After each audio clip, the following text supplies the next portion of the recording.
안녕하세요. 정혜래 가업승계 정선입니다. 오늘은 미처분 잉여금 회수 전략 실전 사례에 대해서 말씀을 드리려고 하고요. 법인 잉여금 71억을 한 10% 정도 세금을 내고 개인화할 수 있는 전략입니다. 우리가 원하는 승계는요, 적정한 세금을 내고 또 가족 간에도 화목하게 결국은 존경받는 승계가 아닐까 싶습니다. 그런데 현실은 이렇더라고요. 세금은 너무나 과도하고 또 가족 간에 갈등이 자꾸 생기고요. 결국은 회사가 없는 이만도 못한 회사 때문에 가족과 또 대표님, 회장님들이 본의 아닌 그런 고통을 받는 승계도 있습니다. 오늘 영상을 끝까지 시청하신다면 승계에 대한 큰 그림 그리고 다양한 솔루션이 있다는 거, 그리고 내 회사도 결국은 이런 미리미리 준비한 솔루션을 통해서 가족 모두가 만족해 할 만한 승계를 준비할 수 있다는 것을 알 수 있게 되실 거예요. 회원사 상황을 간단히 요약을 해드리겠습니다. 우리 회사 같은 경우에는 업력이 25년 정도 된 회사고요. 회사 규모는 매출이 120억, 연간 순이익이 25억, 그리고 순자산이 170억인 회사였어요. 언뜻 보시기에도 순이익이 높은 회사입니다. 20%가 넘으니까요. 최근에는 특히 제조 같은 경우는 연간 순이익률이 5% 미만인 회사가 대부분입니다. 이 회사도 제조업체였는데 특이하게 순이익률이 최근에 굉장히 높아졌어요. 그 원인을 여쭤봤더니 최근에 신제품을 개발을 하신 건데, 이 제품이 그동안 수입에 의존을 했었는데 국산화에 이제 성공을 하신 거죠. 그렇게 함으로 인해서 이제 매출이 급성장하는 시점이에요.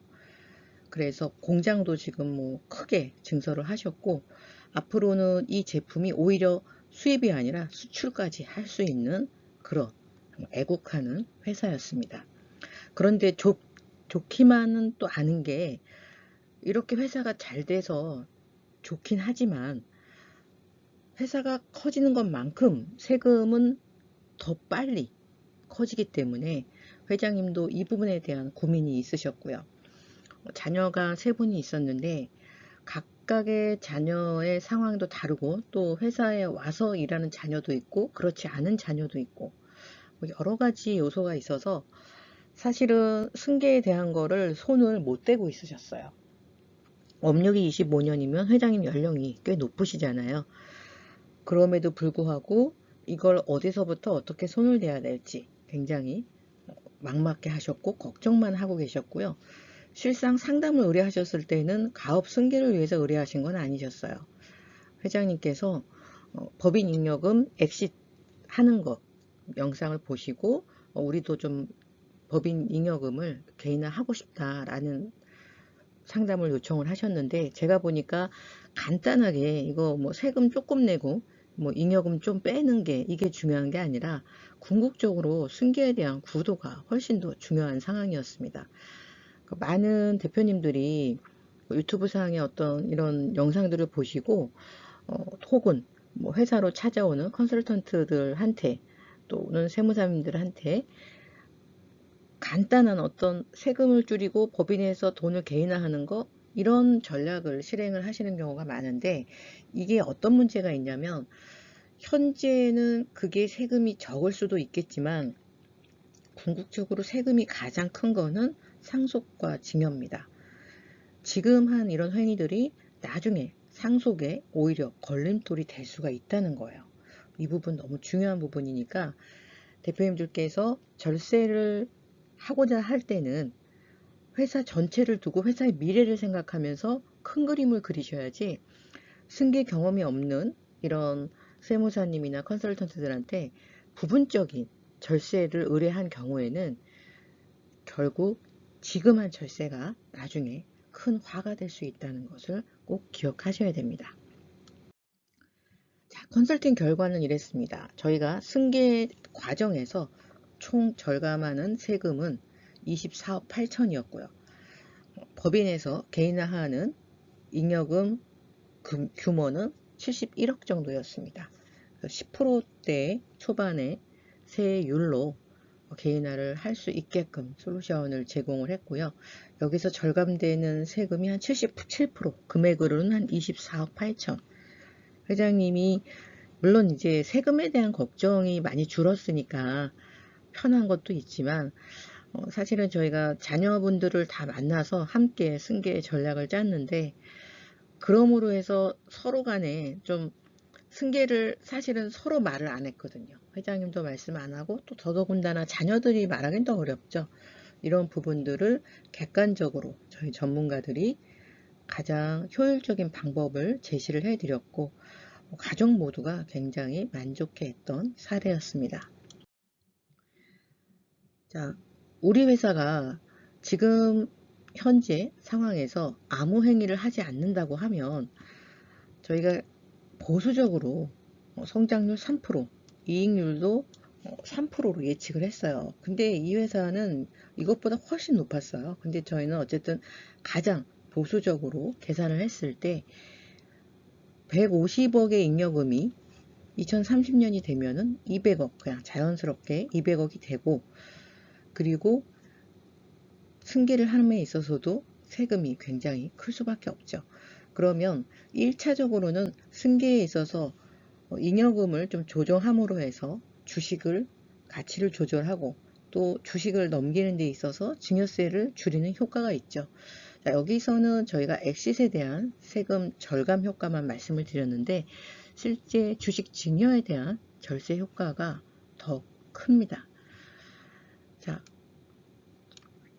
잉여금을 회수를 하게 되면 그만큼 회사의 가치가 좀 가벼워지겠죠. 그리고 자, 회수액은 한 번에 하는 게 아닙니다. 매해 전략적으로 조금씩 하고 3년간 준비해서 요때는 또 한 11억 정도 하고 또 매해 이렇게 2, 3억씩 개인화를 시키고요. 자, 회수 후에는 잉여금이 오히려 줄어드는 효과가 있고요. 그리고 자, 이렇게 절세가 가능한 이유는 저희가 이렇게 보시면 세금이라는 거는 세목에 따라서 각각 정하게 돼 있잖아요. 그리고 기간에 따라서 또 분리가 됩니다. 또 받는 사람, 귀속인에 따라서 또 다 나눠지죠. 무조건 나눠야 세금은 줄어드는 거예요. 그런데 단기간에 나눌 수가 없습니다. 제가 최근에 그 승계 때문에 배당을 한 번에 한 해만 사서 받습니다. 50억을. 세금이 반이에요. 의료보험 이제 그 다음에 나오면 정말 깜짝 놀라시죠. 전략 없는 엑싯은 결국은 반은 국가가 가져가기 때문에 물론 세금도 내야겠지만 합리적인 세금을 내시는 게 가장 중요하죠. 자, 여기 보시면 자, 배당, 그리고 특허, 증여, 퇴직 이렇게 골고루 좀 활용을 했고요. 자, 이런 전략에서 자, 여기도 보시면 회수 전략은 저희가 단 5가지 이외에도 더 많은 전략들을 함께 저희가 준비를 했고요. 여기에서 발생되는 세금들이 사실은 급여 같은 경우에는 45%잖아요. 지방세까지 하면 49.5%, 4대 보험까지 하면 50%가 넘죠. 배당 같은 경우도 우리 회사 같은 경우는 18% 이내로 전략을 짰고요. 또 회장님께서 실제 보유하고 있던 특허 역시 활용을 하는데, 이걸 급하게 하지 않고 전략적으로 저희가 준비를 하고 적정한 시점에 주식을 이동하는 것을 같이 계획을 맞춰서 진행을 할 예정입니다. 자, 이렇게 해서 세금이 실제 이 70억이 넘는 잉여금이 나오면서 세금은 7억 2,500 정도, 절세 금액이 24억. 자, 이런 솔루션을 하는데 제가 혼자 할 수 있는 거는 당연히 아니고요. 저희 수석 연구원들이 함께 도움을 주고 있고, 저희 7명의 전략 세무사들이 있습니다. 전략 세무사는요, 기장 업무를 하지 않고요. 이렇게 중소기업의 세금을 줄이는 거에만 집중하는 저희 회사에 속해 있는 세무사들입니다. 자, 이렇게 전략 세무사님들이 함께 연구를 해서 우리 회사에 딱 맞는 솔루션을 제공해 드리고 있습니다. 자, 대표님들 현재 우리 회사가 어떤 전략으로 해야 되느냐. 회사마다 많이 달라요. 제가 해보면 100개 기업을 이제 승계를 도와드렸는데 100개 회사가 다 달라요. 할 수 있는 방법이. 물론 공통적으로 쓰는 방법도 있지만 이 방법을 쓰는 시기라든지 뭐 10가지의 방법이 있으면 3가지만으로도 가능한 회사가 있고 또 10가지를 다 활용해야 되는 회사도 있습니다. 궁극적으로 최종의 세금인 상속을 대비해서 지금부터 차근차근 준비하시는 게 가장 큰 절세 효과를 누릴 수 있고요. 자, 저희가 잉여금 출구 전략 중에서 많이 했던 증여 후 양도나 소각에 대한 세법 개정안이 작년에 나와서 이제 23년 1월 1일부터 시행이 돼서 요거는 팁으로 잠깐 짚고 넘어가겠습니다. 자, 개정되는 부분은요. 내가 배우자한테 주식을 증여받은 주식이 있는데 회사에서 자사주, 즉 주주들에게 주식을 매입하는 그런 기회가 있어서 내 주식을 팔 때 기존에는 세금을 취득가를 내가 증여받은 금액으로 인정을 해줬잖아요. 그래서 제가 배우자한테 주식 증여받은 게 6억 원어치가 있었는데 이걸 법인에 양도를 할 경우에 6억에 양도를 하면 세금이 하나도 없었어요. 그런데 23년 1월부터 바뀌는 거는 양도를 해도 되는데 1년 이내에 양도를 하면 취득가를 증여받은 6억으로 보는 게 아니라 증여해준 사람의 취득가로 보겠다라는 얘기예요. 자, 그러면 실제 제가 한번 사례를 들어볼게요. 자, 저희 남편이 법인을 설립할 때 1억 원을 주고 설립했고 100% 남편의 지분이었습니다. 그런데 10년이 지난 지금의 시점에서는 이 회사의 가치가 100억으로 올라갔어요. 99억 원이라는 잉여금이 쌓이면서 회사 가치는 100억이 됐죠. 그래서 남편이 저한테 수고했어. 내가 6억 원어치 당신한테 줄게. 그래서 6%를 줬어요. 이 당시에 6%는 600만 원이었겠지만 자, 이 당시 10년 후에 100억의 가치가 됐을 때 6%는 6억 원이죠. 그런데 제가 법인에서 주주들에게 주주의 이익 실현을 위해서 주식을 소각 목적으로 사들인대요. 그러면 마침 배우자한테 받은 주식이 있으니까 저는 법인에다가 이 주식을 팔 거예요. 자, 법인에 이 주식을 팔았더니 6억에 받아서 6억에 팔았더니 저는 세금이 하나도 없이 6억이라는 돈이 생겼습니다. 그런데 법이 개정이 되면요. 이렇게 1년 이내에 제가 바로 팔아버리면 600만 원의 남편이 취득을 했기 때문에 5억 9,400이라는 차익이 여기서 발생을 하잖아요. 근데 저는 6억에 받았으니까 차익이 없어요. 그럼에도 불구하고 남편이 취득한 600만 원으로 적용해서 5억 9,400만 원에 대한 양도세 소각을 하게 되면 배당소득세를 내라는 거예요. 그래서 2023년 1월 1일 이후에 증여받은 주식을 양도나 소각할 때는 이 차액에 대한 세금을 고스란히 납부를 해야 되고요. 자, 그런데 방법은 있어요. 1년 이내에 안 하고 1년 이후에 양도나 소각을 하시면 됩니다. 그런데 1년 이후에 만약에 회사의 가치가 상승이 된다면 여기처럼 100억의 회사가 130억이 된다면 내가 6억에 받은 주식은 1년 후에 팔라고 했더니 6억이 아니라 30%가 업된 7억 1,800이 되겠죠. 그러면 이 1,800에 대한 양도세나 배당소득세를 내야 됩니다. 요게 바뀌는 법이에요. 그래서 많은 회사들이 작년에 이익소각, 증여 후 이익소각을 굉장히 많이 하셨습니다. 그런데 주의하셔야 될 게 있어요. 제가 늘 말씀드리지만 세금을 절세했을 때는 반드시 리스크가 따릅니다. 리스크가 제로인 거는 하나도 없어요. 단지 리스크를 사전에 제거할 수는 있습니다. 자, 이익소각은 자본거래이기 때문에 사후 검증 대상입니다.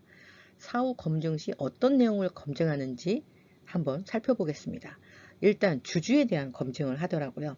실제 주주가 맞는지 혹은 차명 주주인데 이렇게 주식을 증여 소각해서 세금 없이 돈은 돈대로 빼고 주식을 정리한 건 아닌지. 자, 두 번째는 자사주 취득 목적을 검증을 해요.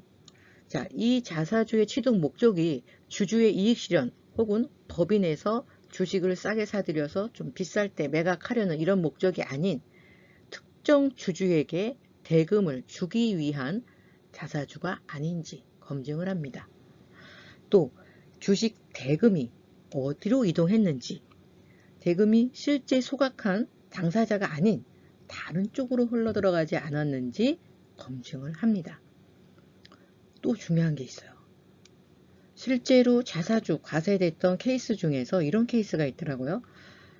자사주를 했는데 이 자사주 한 돈이 법인에서 나간 돈이 법인에서 여유 있어서 나간 게 아니라 대출을 받아서 나갔다는 거죠. 그것도 한 번이 아닌 수차례에 걸쳐서. 실제 큰 금액으로 자사주 했던 회사가 이 자사주 대금이 여러 차례 대출에 의한 것이어서 과세를 한 케이스가 있었습니다. 물론 납세자는 끝까지 항소를 했고요. 결국은 납세자가 이기긴 했어요. 근데 그 과정에서 굉장히 힘든 과정이었죠. 자, 그래서 대가를 지불할 능력이 있는지도 검증을 하기 때문에 미리미리 확인하셔야 되고요. 자, 실제 법인에 자금이 있는 경우에 이런 주주의 이익 실현을 실행하시는 게 좋습니다. 법인에 자금이 없는데, 제가 작년에도 이런 문의가 많이 들어왔는데 저희는 실제 자금이 없는 회사는 이익소각 하지 않습니다. 대출을 일으켜서 하는 거 실제하고 맞지 않다는 거죠. 회사가 정말 자금이 여유가 있어서 잉여금이 많아서 이것을 주주들의 이익 실현용으로 활용한 케이스가 아니라면 하시면 안 됩니다. 자, 정혜래 가업승계에서는 안전한 잉여금 출구 전략, 그리고 더 중요한 거는 하나의 어떤 엑시 전략이 아니라 큰 그림, 가업승계 혹은 승계, 상속, 승계를 안 하더라도 언젠가는 발생하는 게 상속이죠. 100% 발생하는 게 상속이고, 이 상속이라는 관점에서 전체적인 절세 전략을 짜드리고 있습니다. 자, 영상 하단에 상담 링크를 클릭하시면 가장 빠르고 정확한 상담이 가능하십니다. 자, 오늘 영상 도움이 되셨다면 좋아요와 구독, 알림 설정 부탁드리고요. 궁금하신 부분은 댓글로 남겨주시면 제가 또 영상을 준비하도록 하겠습니다. 감사합니다.